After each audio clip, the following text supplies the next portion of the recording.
Broken Hearts, Silverbrook University, Book 2, by R.G. Angel. Narrated by Vincent Skye and Penelope Ann Rose. Trigger warning. This novel contains a prologue that deals with themes of self-harm and suicidal ideation. If these topics are triggering for you, please consider skipping the prologue. The main narrative, which begins in Chapter 1 and takes place a year later, does not focus on these themes, though there may be brief mentions of the protagonist's past struggles. Your well-being is important, and we encourage readers to prioritize their mental and emotional health. Prologue. Eva. How long would it take for the wound on my hand to bleed out? Bright blood beads and trickles in a slow rhythm, a stark red against my skin that pulses with each heavy beat of my heart. My palm, slick with blood, leaves a distinct print on the silk of my dress, a rebellious scarlet against the pale rose, as I climb over the railing. Beneath me, memory's river swirls in the night's obscurity, its murky waters hidden yet audibly churning in the blackness. The river and I, we're old acquaintances, its rapid currents whispering familiarly, mingling with the pulsating rhythm in my chest to create a strangely soothing symphony. Memory's river, a name dripping with irony for a waterway that has snatched away over 21 souls, transforming them into mere recollections in our town. This was our infamous suicide point, a place where people disintegrate into memories, obscured by ripples and forgotten by the stream. I adjust my position on the bridge's ledge, the rusty metal gnawing at the delicate skin of my feet. Could I get tetanus? My head dismisses the concern almost as quickly as it surfaces. The notion is laughably trivial when I'm teetering on the precipice of oblivion. Taking a steadying breath, I shift forward, my hand now saturated with a fresh wave of blood. Numbness has stolen any semblance of pain, likely a product of severed nerves. Warm trails of tears mark my cheeks, a silent testament to the despair gripping my heart, as I close my eyes tightly, willing my body to release its grip. A whisper escapes. "I'm sorry, Dad," as my fingers loosen their hold.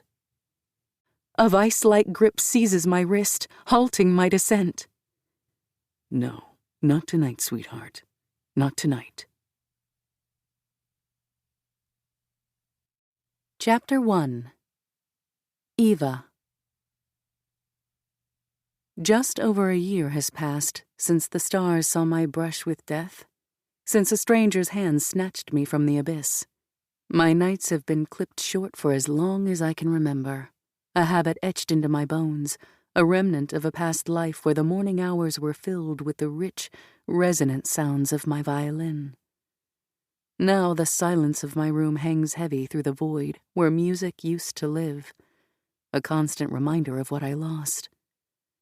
Nightmares often jolt me awake, leaving my skin cold and clammy.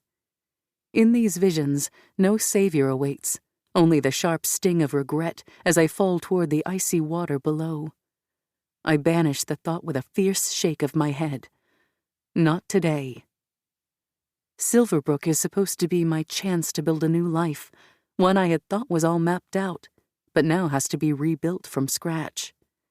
This school, this scholarship, is all I have left, and despite my worst mistake lurking in these halls, I won't let it, or him, claim anything more from me. He has already stolen too much. I stretch out my fingers, feeling the tightness in my knuckles easing with each flex. The pins and needles at some days are more persistent than others. Giving up on sleep, I decide to quietly head to the kitchen to make breakfast. My 2 roommates are still sleeping.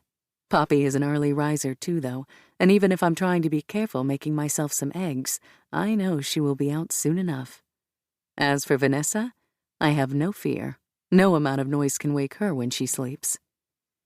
Seated at the counter, I unfold my schedule. Packed almost to the point of being overextended, it's a welcome distraction from a past that's tethered to my heels. I trail my finger over the color-coded classes.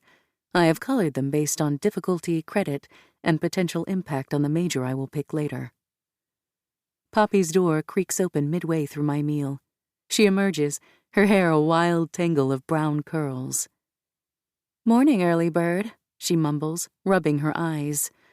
"Morning," I reply, trying to keep my tone light despite the serious subject that is clouding my thoughts. She wraps her hands around her coffee cup, her stomach growling loud enough to echo off the kitchen walls.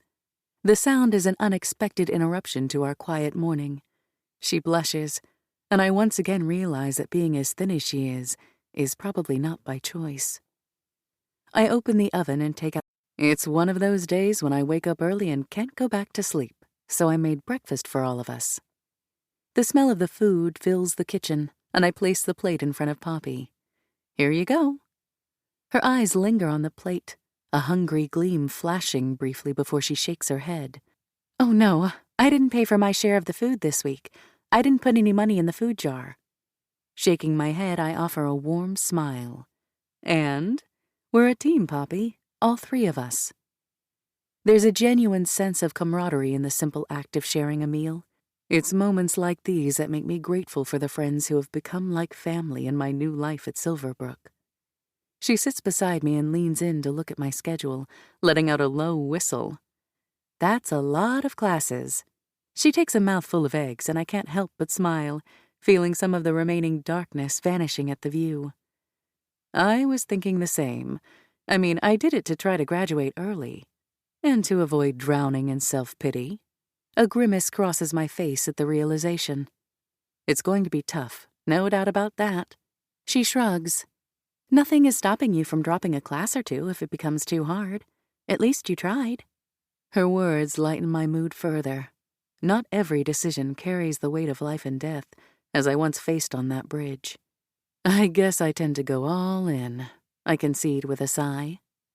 "So what's on the agenda today?" she asks, finishing her coffee. I tap the schedule. Planning to scout out all my class locations. Don't want any added stress on the first day. "That's smart. Mind if I tag along?" she offers, and I can't help but feel grateful for her company. "Of course not. It'll be nice to have company," I say. And for the first time in a long while, I feel a flicker of excitement for the day ahead. We are already dressed, ready to go, when Nessa comes out of her bedroom in nothing more than a t-shirt and underwear, her face full of sleep. I shiver, looking at her long, toned, bare legs, cold on her behalf. She removes her headphones and frowns.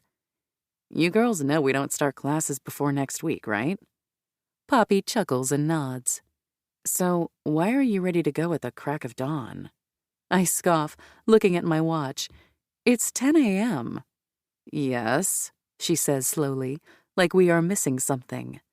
"Crack of dawn." I shake my head. "We're going to scout out the grounds. Do you want to come with us?" "Scout the grounds?" she snorts. "Definitely not. But I'll wait for you at the cafe on campus with a caramel latte and a croissant." "You have 20 minutes. She nods, and she's out and ready within the time, looking as fabulous as always in her black and purple dress. Her purple-streaked hair blends with the bold drama of her red lips and smoky eyes, and as much as I disappear in my middle-aged librarian outfits of long, flowy skirts and cardigans, she shines with her unique style and beauty. Our friendship, as unlikely as it seems, was sparked by our shared status as the first recipients of the Phoenix Rising Scholarship. This program, dedicated to giving people a second chance at college, brought us together. It's an odd pairing, but I have this feeling that these girls and we're in it for the long haul. We walk to the coffee shop, Nessa's platform boots clicking authoritatively on the pavement. "Try not to get lost, over-anxious grandmas," Nessa calls over her shoulder, the smirk clear in her voice. Poppy retorts with a grin. "Just don't scare all the baristas away, Wednesday Addams." Nessa's laughter floats back to us as she saunters off, the bell above the coffee shop door jingling in her wake. Poppy and I exchange an amused glance before we set off toward campus. The heart of campus is busier than I expect, and people rush around us.